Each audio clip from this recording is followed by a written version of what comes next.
Hi friends, welcome to விகாரி creation. நம்ம இப்போ பார்க்க போகிறது ஒரு பேபிக்காக பண்ணது. ஸோ ஃபஸ்ட்டு கஸ்டமர் எனக்கு இந்த ப்ராடக்ட் நான் பண்ணி எனக்கு ரொம்ப ஹாப்பியாக இருக்குது. என்னை டெஸ்ட் பண்ணி எனக்கு கொடுத்ததுக்கு.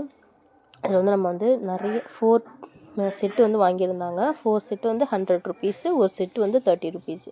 நீங்கள் 4 செட்டு வாங்கினீங்க அப்படின்னா 100 ருபீஸ் தான். அதுக்கு மேலே வாங்கினாலும் நம்ம வந்து ஆர்டர் பண்ணி கொடுப்போம். நிறைய கலர்ஸில் அவைலபிளாக இருக்குது. ரொம்ப குட்டியாக, ரொம்ப அழகாக ஒரு குழந்தைக்கு, நம்மளுடைய குழந்தைக்கு ட்ரெஸ்ஸுக்கு மேட்சாக வந்து போடலாம். எல்லா கலருமே அவைலபிளாக இருக்குது. ஸோ அதில் தான் நம்ம வந்து அவங்க வந்து ஒரு 4 கலர், எனி 4 கலர் உங்களுக்கு பிடிச்ச கலர் எனக்கு பண்ணி கொடுங்க சிஸ்டர் அப்படின்னு சொல்லியிருந்தாங்க. ஸோ நம்மள்ட்ட இருக்கிற ப்ராடக்ட்டை வச்சு நம்ம பண்ணியிருக்கோம். ஸோ உங்களுக்கு வந்து இல்லை இது வேறு வேணும், வேறு கலர் வேணும் அப்படின்னாலும் நம்மளுக்கு நிறைய கலர்ஸ் வந்து அவைலபிளாக இருக்குது. ஸோ நம்ம வந்து பிக்சர் அனுப்புவோம். இது இன்னும் நிறைய மாடல்ஸ்லாம் இருக்குது. இப்போ நம்ம பண்ணியிருக்கிறது வந்து இந்த மாடல்ஸ் மட்டும்தான். அடுத்தடுத்த நாளைக்கு அடுத்தடுத்து வந்து நிறைய டிசைன்ஸு மாடல்ஸு கொடுப்போம். உங்களுக்கு வேணும் அப்படின்னா மறக்காமல் டிஎம் பண்ணுங்கள். தேங்க்யூ.